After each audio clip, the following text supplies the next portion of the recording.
মকদুম আশরাফ সমিতির উদ্যোগে বৃক্ষরোপণ কর্মসূচি। বিশ্বের উষ্ণায়ন বেড়েই চলেছে, তা থেকে রক্ষা পাওয়ার একমাত্র পথ হলো বেশি করে বৃক্ষরোপণ। তাছাড়াও দূষণের মারণ রোগে আক্রান্ত আমাদের বিশ্ব প্রকৃতি, এই কঠিন অসুখের এক অন্যতম ঔষধ বৃক্ষরোপণ। মানুষের চাহিদার কারণে দিন দিন ব্যাপক হারে বাড়ছে অরণ্য উচ্ছেদ, যার কারণে প্রকৃতি ভারসাম্য হারাচ্ছে। সুস্থ জীবনযাপনের জন্য দূষণমুক্ত এবং সুস্থ পরিবেশ একান্ত প্রয়োজন।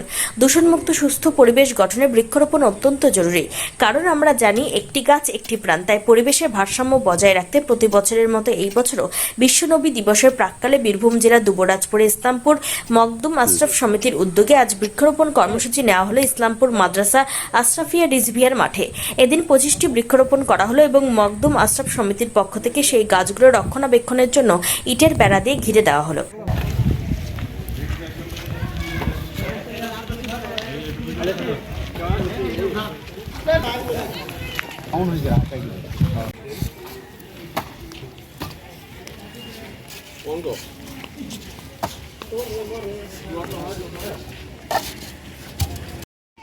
আমরা মকদুম আশরাফ সমিতির পক্ষ থেকে যে বিশ্ব শান্তির বার্তা নিয়ে নবী দিবস পালন করি, এবছর আমাদের 24তম বর্ষ। আমাদের আজকের অনুষ্ঠান ছিল উদ্বোধনী অনুষ্ঠান, সেটা বৃক্ষরোপণের মধ্য দিয়ে আমরা করলাম।